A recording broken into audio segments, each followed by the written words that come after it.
Ya libingelela sihlobo ezithandekayo ngegama lenkosi yethu uJesu. Sithanda ukubonga uThixo ngomusa wakhe la ngokusigcina kwakhe. Singena enkonzweni yethu lapho sikhuluma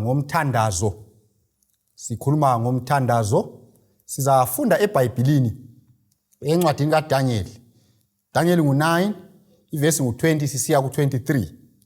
Zayifunda lapha ithi yona: ngathi ngilokho ngisakhuluma ngikhuleka ngivuma isono sami lesono sabantu bami uIsrayeli. Ngisahambisa ukuncenga kwami phambi kwenkosi uNkulunkulu wami mayelana lentaba yakhe engcwele. Yebo, ngathi ngisakhuleka yena uGabriel engangimbonile embonweni wakuqala owayendiza ngesiqhube esikhulu wangibamba ngesikhathi sokuncenga kwami kwantambama. Wasengitshela wathi, wena Daniel, ngizile ukuba ngizokunika inhlakanipho lokuzwisisa, ngoba ekuqaliseni ngokuncenga kwakho kwalaywa ukuba impendulo yakho ize. Ngakho ngizile ukuzokuvezela lokho, ngoba uyathandeka kakhulu. Ngakho zwisisa lindaba unakane ngombono. Sengathi uThixo angabusisa ukufunda kwelizwi lakhe. Abantu emhlabeni nxa behlangana lezi inhlupho ezimbalwa, kulendlela abazilungisa ngayo kumbe abazuza ngayo isolution yalezo zinhlupho. Abanye bayadinga izikhwicamfundo, abanye bayakhangela inkambo yabo ukubana lolo hlupho ngake ngalulungisa njani ngesikhathi esedlulayo. Badinga indlela ezehlukeneyo, abanye badinga osiyazi, abanye badinga abaprofeti. Kodwa sihlangana le ndoda uDaniel, ngemva ukubana esekhathazekile engqondweni yakhe, wangena emthandazweni lasekufundeni ilizwi likaNkulunkulu.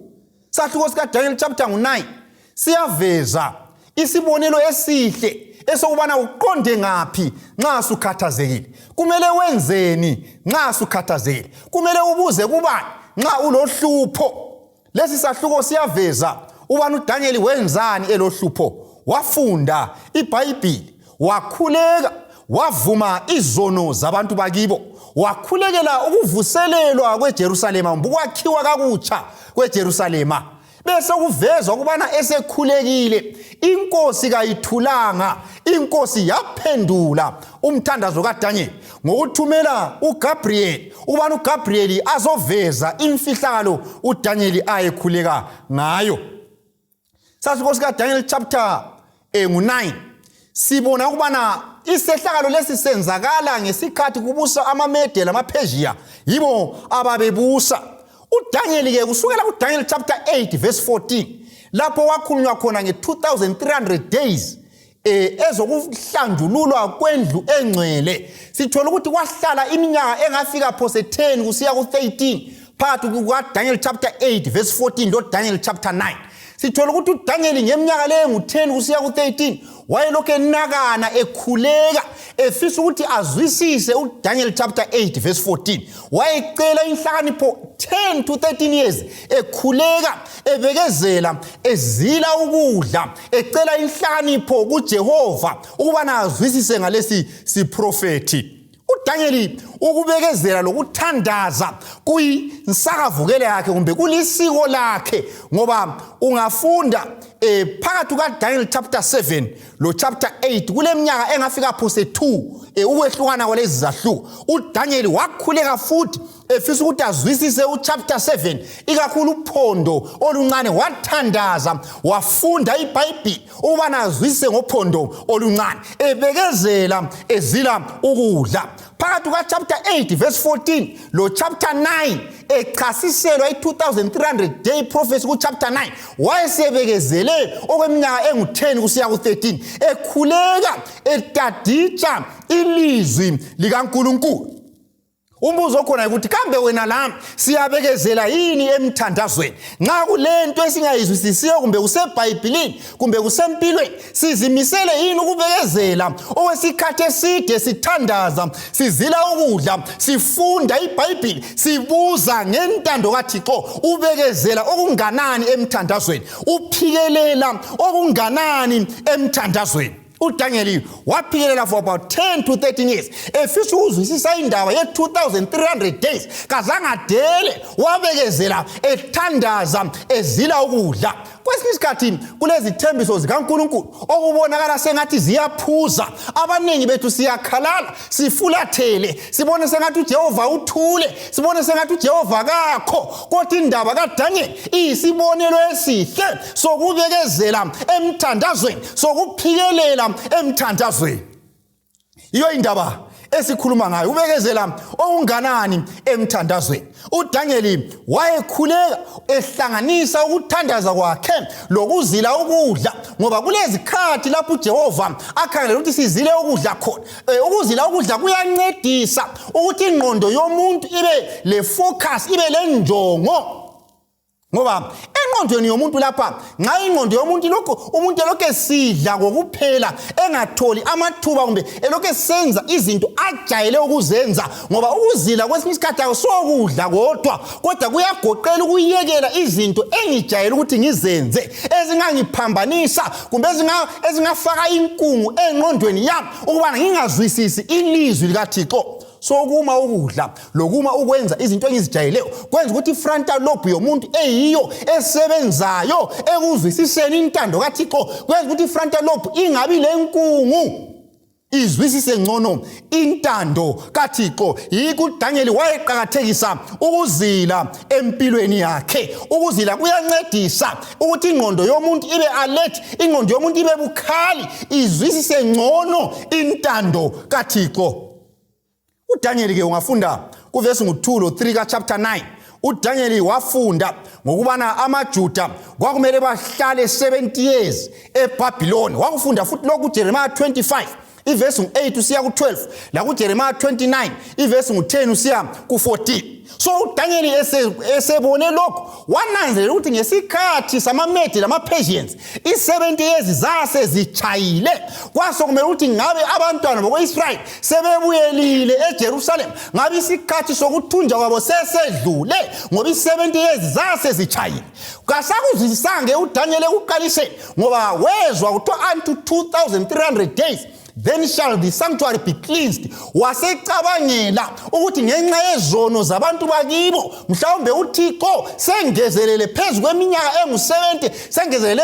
2300 years phezulu kwasekumpica uDaniel yikho wakhuleka usihlobo esithandekayo efisa ukuthi azwisise ngale indaba yikho wazila ukudla watadicha iBhayibheli wayekwazi ukuthi impendulo zikuJehova uThixo nguyole impendulo ngezinhlupho zethu uThixo nguyole impendulo ngokukhathazeka kwami ngokukhathazeka kwakho nguJehova olempendulo usihlobo esithandekayo wakhathazeka uDaniel wathi mhlawumbe sekungezelwe iminyaka engu2300 days 300 years abantwana bakaThixo beseBabylon mhlawumbe izono zabo zenze uThixo wabafulathela wangezelela iminyaka yokugqilazwa kwabo yikho uDaniel ayekukhulekela yikho uDaniel ayekubuza enkosini kambe wena nxa ukhathazekile uyakubani nxa kulohlupho oseluhlale iminyaka leminyaka 10 years 20 years uhlupho oludida ingqondo yakho uhlupho olukukhathazayo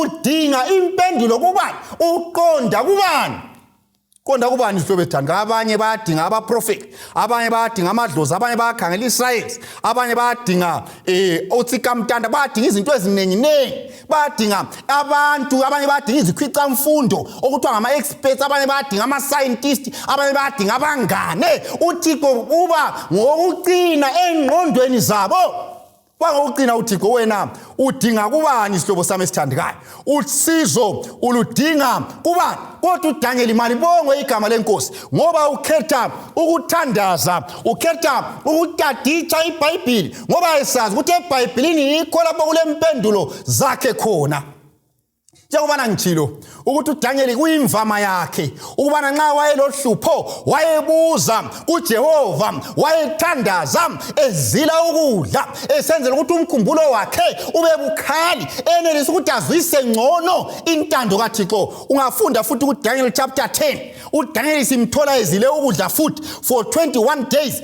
engadla ukudla okumnandi wayesidla kodwa wayengadla ukudla okuningi wayedlela ukuthi athola amandla for 21 days ekhuleka echiye izinto eziningi ayejele ukuzenza empilweni yakhe yansuku zonke.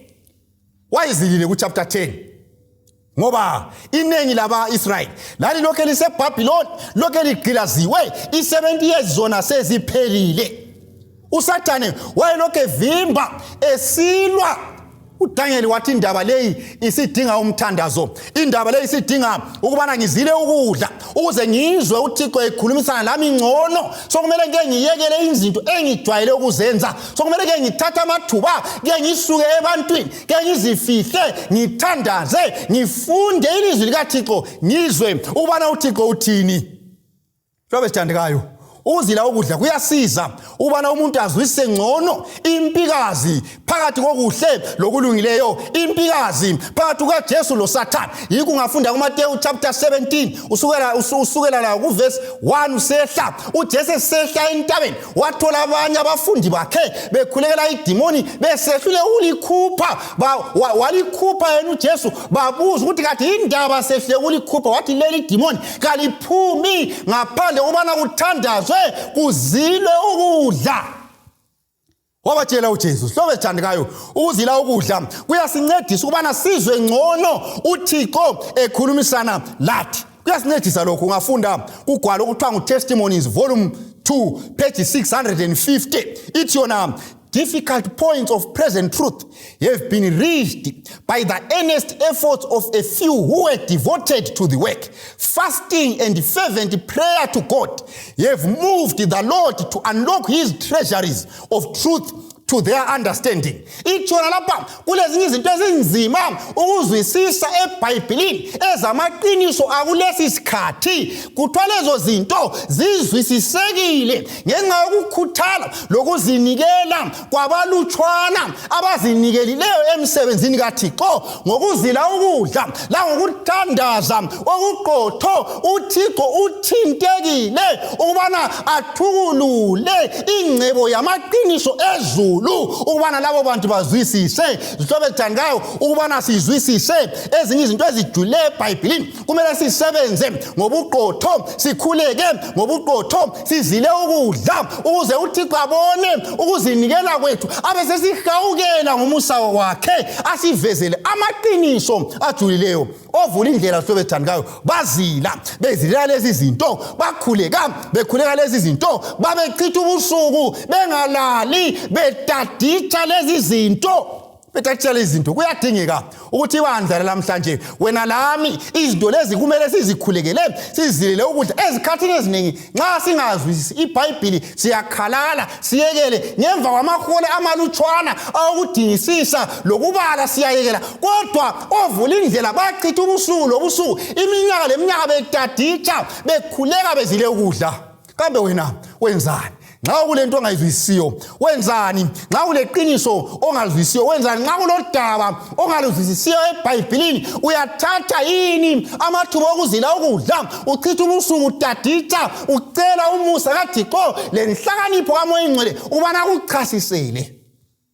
Inengi asila kubekezela, inengi asachithi amathuba okufunda ilizwi likaThixo, inengi asachithi amathuba semthandazweni, inengi asachithi amathuba sizile ukudla. Hlobo esithandekayo, indaba kaDaniel iyisibonelo esihle kimi, iyisibonelo esihle kuwe ukubana kuyadingeka ukuze sikhule ekukholweni kwethu kumele siqhakathekise ukukholwa kwethu ngoba kuyingozi ukuyekethisa ukukholwa. Kuyingozi hlobo esithandekayo ukuchitha usuku olulodwa ungathandazanga ungafundanga ilizwi likaThixo. Yikulahlekelwa hlobo esithandekayo. Akuzame ukuthi ukubhale isikhathi osichitha uthandaza lo usikhathi osichitha ufunda ilizwi likaThixo unakana ngalo ubhale leso sikhathi ube usiqathanisa lesikhathi osichitha mhlawumbe ubukela ama movie mhlawumbe isikhathi osichitha kubo WhatsApp la kwezinye izinto zemedia uqathanise isikhathi osichitha usemaholeni nokuthandaza lokufunda ilizwi lokunakana ngalo imeditation uqathanise lesikhathi osichitha ku TV kumbe ku WhatsApp kumbe ungaphi ku internet ukuqathanise kuza kutshengisa ukuthi wena uqakathekisani empilweni kuza kutshengisa futhi ukuthi kungenxa yani ukholo lwakho luyilokho oluyikho khona. uDaniel wachitha amalanga angu-21 ku chapter 10 21 days ezile ukudla. Ku chapter 9 wachitha ngemva wakhuleka between chapter 8 and chapter 9 lapho wakhuleka khona nge-2300 day prophecy wachitha more than 10 years ekhuleka efuna ukuzwisa i-2300 day prophecy. uDaniel yimvama yakhe uchitha amathuba esemthandazweni ekhuleka izila ukudla ecela inhlakanipho kuJehova. Wena uchitha isikhathi esinganani? Kuyadinga sihlobo esithandekayo ukuthi wena lami sifunde ukukhuleka. Kuyadinga ukuthi wena lami sithatha amathuba sithandaza. Kuyadinga ukuthi wena lami sithatha amathuba sizila siyazincithe ukudla. Ngithanda futhi ukubana ngigcizelele ukubana ukuzila kuyedlula ukuyekela ukudla kodwa ukuzila kuyagoqela ukuyekela ezinye izinto ezokuzithokozisa engivame ukuthi ngizenze. Ezinye zakhona ziyabe zingekhombi kodwa ngiyaziyekela ngoba ngifuna ukuthatha amathuba lo Thixo, ngifuna ukuthatha amathuba okukhuleka lokuzwisisa intando kaThixo ngendlela engajwayelekanga. Kumele sibe lamathuba anjalo ukutshintsha injayelo yethu ukuyekela kwesinye isikhathi ukusebenza kakhulu sigcine sidinwa ukuyekela ukugxilisa ingqondo zethu ezintweni ezimaterial empahleni ezintweni zomhlaba. Kuyadinga ukuthi kwesinye isikhathi ke sizile siyekela ukungena kubo internet la ku social media ukuyekele into ze social media uthi kathesi ngifuna ukublocker isikhathi ngithatha amathuba lo Jehova ngithatha amathuba ukuthandaza ke ngingabonakali ku Facebook ku WhatsApp ke ngingabonakali kubo Twitter ngisemathutsheni omthandazo ngokunye okuthiwa ikuzila khona lokho abstaining from your routine ukuyekela into ojayele ukuzenza ngofuna ukuthatha amathuba lo Thixo wakho ufuna ukuthatha amathuba usemthandazweni. Hlobo zami esithandekayo kulokuthi uchithe ubusuku online kulokuthi uchithe ubusuku ubukela ama movie series akuchithe ubusuku la uyenza ama Bible study series awuchitha ubusuku uyenza ama prayer series uthandaza utshela uThixo. Ela uThixo sobe njanga omunye umlobi uthi umthandazo ngumphefumulo womuntu ongumKristu omunye azathi yena kasivikelekanga even for a moment singathandazanga sobe sithandekayo ukuzila kuyagoqela ukuthi ungabonakali ebantwini abantu bake bakudinge bakuswele hambe ebala ngondoda okuthiwa nguEnoki wayethatha amathuba kwesinye isikhathi abantu bamdinge bamswele ecatshile ebindana lezulu engabonakali ebantwini. Okunye okuyindlela kokuzila khona lokho akumelanga uhlale uphonga ubonakala abantu kumele bake bakudinge bakuswele usendaweni efihliweyo usendaweni ecatshileyo lo Thixo wakho ukukhulumisana lo Jesu usendaweni yakho yokuthula lo Jesu. Ungafunda even ngoPaul wayesiba lamathuba anjalo ufunda even ngoJesu wayesiba lamathuba anjalo ekona lo mhlaba lapha ayisuka khona kwabanye abantu ayekuma yedwa even labafundi bakhe wayebachiya kwezinye izikhathi ayekuba yedwa abe lamathuba ukuthula lo Jesu ekhulwe lo Thixo ekhulumisana lo Baba osezulwini khulumisana lo Baba osezulwini. Hlobo esithandekayo kuqhakathekile ubana sithathe amathuba okuvimba isikhathi sethu sike simise zonke izinto sibe lamathuba lo Thixo kume ama TV kuma ama WhatsApp kume yonke into ube lamahola athile lo Thixo wakho uwedwa lo Thixo uthandaza ukhala izinyembezi kuye umbonga uhlabela ingoma zokumdumisa ulamathuba okufunda ilizwi. Kuqhakathekile lokho. uDaniel kwakuyimvama yakhe uDaniel kwakuyinjayelo yakhe. Okunye futhi okungithinta ngoDaniel ku chapter 9 la ku chapter 10 uDaniel ekhuleka lapha ezile ukudla, wayengakhulekela izinto zakhe yena, wayengela bumina, wayengela bugovu, wayekhulekela ibandla, wayekhathazeke ngebandla likaThixo, ekhulekela umsebenzi kaThixo. Angazi ukuthi wena uyathatha amathuba yini uzila ukudla, ukhuleka ufunda iBhayibheli, udinga indlela zokuthuthukisa umsebenzi kaThixo, uyathatha amathuba yini ukhuleka uzile ukudla, ukhulekela abanye abantu, ukhulekela ukuphumelela komsebenzi kaThixo. Akuthathe yini amathuba ukhulekela umsebenzi kaThixo. Philippians chapter 2 verse 5 kayibekini leyo ngqondo kuKristu Jesu. uJesu esiza lapha emhlabeni wayengalanda kwakhe, wayelanda wena lami, putting others first, ukufaka abanye abantu kuqala. Uyawukhulekela yini wena abanye abantu? Uyakube sengozini yini wena ngenxa yokusindisa impilo yabanye abantu? Uyakuthatha amathuba yini ukume okwakho uyetshela omunye umuntu ngoJesu, uchise ngosindiso lwakhe, ilanga lichisa kuqanda, ungene emizini utshela abanye abantu ngoJesu? Uyawuthatha yini amathuba usebenzela usindiso lwabanye abantu? Abantu abaningi kungaba lohlupho echechi, bakhomba abanye ngomunwe, abanye kungaba lohlupho bayabaleka, abanye bayakhalala umsebenzi, kungaba lohlupho. Kodwa hatshi ngoDaniel kazange akhalale, wakhulekela ibandla likaThixo, wazila iconcern yakhe ngento zechurch kwakungathi ngezakhe, wayethinteka ngomsebenzi kaThixo ngathi ngowakhe. Kambe wena uyathinteka yini ngomsebenzi kaThixo? Uyalikhulekela yini ibandla likaThixo? Uyabakhulekela yini abathungameli bakho? Uyakhulekela yini umsebenzi wevangeli?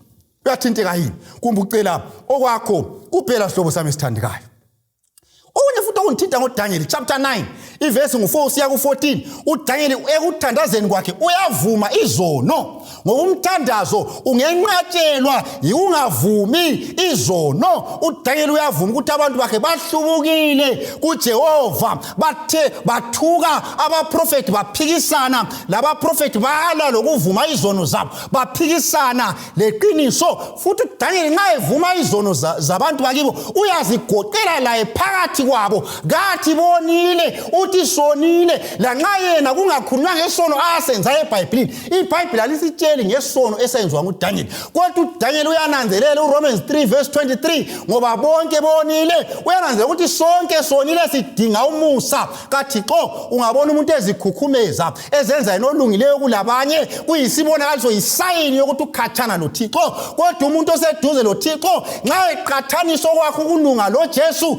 uyazibona ukusilela kwakhe abesezehlisa njengoDaniel. Nxa sikhuleka kuqakathekile ukuvuma izono. Funda uHubo 66 iverse 18 lo Isaiah 59 verse 1 siya ku3.